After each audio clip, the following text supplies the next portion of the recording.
Assalamualaikum warahmatullahi wabarakatuh. Hai, apa kabar semua? Perkenalkan, nama saya Kamila Kusumaningsih, NIM 193141072, PGMI kelas 5C. Hari ini kita akan belajar tentang buku tematik. Silahkan teman-teman semua bisa mengeluarkan buku tematiknya. Padi adalah tanaman yang sangat penting di Indonesia. Padi menghasilkan beras. Banyak penduduk Indonesia yang mengonsumsinya. Padi dapat tumbuh di daerah panas dengan curah hujan tinggi. Daerah utama penghasil padi adalah Jawa Barat, Jawa Timur, Jawa Tengah, Sulawesi Selatan, dan Sumatera Utara. Karawang, Jawa Barat dikenal sebagai lumbung padi nasional. Pertumbuhan padi dibagi menjadi 3 tahap besar. Pertama-tama, benih atau biji padi dimasukkan ke dalam karung goni dan direndam 1 malam di dalam air mengalir supaya perkecambahan benih terjadi bersamaan. Selanjutnya, benih-benih ini ditanam di lahan sementara. Bibit yang telah disiap dipindah tanamkan ke sawah. Biji atau benih tadi akan tumbuh berkecambah hingga muncul ke permukaan. Bakal akar dan tunas menonjol keluar, lalu batangnya memanjang. Petani juga mengairi, memberi pestisida dan pupuk pada tanaman ini.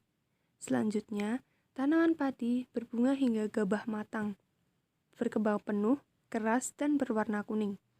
Gabah adalah butir padi yang terbungkus dalam sekam atau kulit padi. Gabah ini nantinya akan dijadikan benih lagi. Tahap pertumbuhan padi berlangsung antara 110 hari hingga 130 hari. Setelah panen padi, gabah ditumbuk dengan lesung atau digiling sehingga sekam atau kulit padi terlepas dari isinya. Bagian isi inilah yang berwarna putih, kemerahan, ungu, atau bahkan hitam yang disebut beras.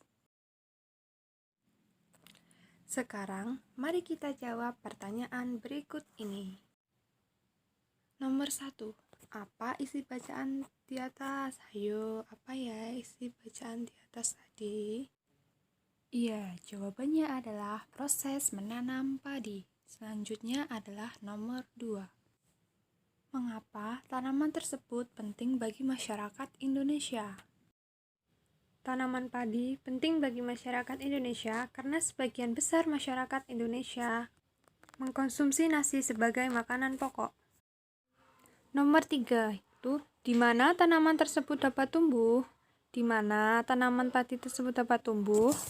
Ya, padi dapat tumbuh di daerah panas dengan curah hujan yang tinggi. Selanjutnya adalah nomor 4. Berapa lama proses tanaman tersebut tumbuh? Jawabannya adalah proses tanaman tersebut tumbuh antara 110 hari hingga 130 hari. Yang terakhir atau nomor 5, apa ya yang dimaksud dengan gabah? Apa sih gabah itu? Jadi, gabah adalah butir padi yang terbungkus dalam sekam atau kulit padi. Baik teman-teman, silahkan semua berdiri. Kita akan melakukan ice breaking agar lebih semangat.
breaking kita gimana? Masih semangat kan? Kita lanjut ke materi selanjutnya ya.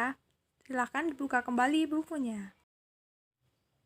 Indonesia memiliki beragam tumbuhan yang dapat dimanfaatkan sebagai makanan pokok.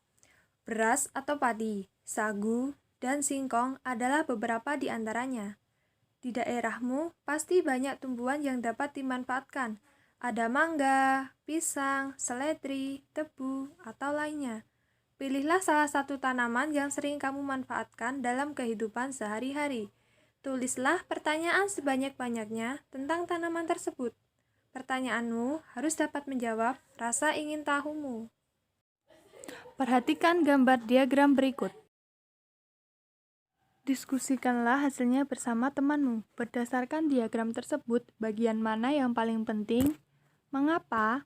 Apa dampaknya apabila bagian tersebut terjadi masalah? Berikut adalah beberapa cara untuk mempertahankan padi tetap dapat dinikmati masyarakat Indonesia. Yang pertama, menjaga bibit agar dapat ditanam kembali. 2. Menjaga lahan pertanian. Jangan sampai lahan digunakan untuk kebutuhan lainnya, misalnya dijadikan untuk mendirikan sebuah bangunan. Yang ketiga, menjaga kebersihan lingkungan sekitar. Sampah akan menyebabkan banjir. Apabila terjadi banjir, maka tanaman padi tidak akan tumbuh. Yang keempat, saluran air dijaga agar tetap mengalir. Dan yang kelima, penggunaan beras yang tidak berlebihan. Selanjutnya, teman-teman bisa mengamati gambar berikut dan tulis 5 pertanyaan tentang gambar tersebut. Kemudian, didiskusikan pertanyaan dan hasil pengamatan dengan temanmu. Tulis perbedaan yang kamu temukan dari ketiga gambar tersebut di kolom ini ya. Bacalah teks berikut. Pantai. Pantai adalah daerah yang berbatasan langsung dengan laut. Pantai ada yang landai dan ada pula yang terjal. Pantai yang landai biasanya digunakan untuk objek wisata. Selanjutnya, dataran tinggi. Dataran tinggi adalah permukaan bumi yang ketinggiannya 500 meter di atas permukaan laut. Dataran tinggi biasanya dimanfaatkan untuk peristirahatan, objek wisata, dan usaha perkebunan. Dataran rendah. Dataran rendah adalah permukaan bumi yang datar dengan ketinggian kurang dari 200 meter dari atas permukaan laut. Pada umumnya, dataran rendah berada di sekitar pesisir pantai. Dataran rendah banyak digunakan untuk berbagai keperluan, di antaranya pertanian, peternakan, perumahan, dan industri, serta beberapa jenis kegiatan perkebunan, seperti perkebunan kelapa dan tebu. Yang terakhir, teman-teman bisa melengkapi tabel berikut dan jangan lupa dikumpulkan ya.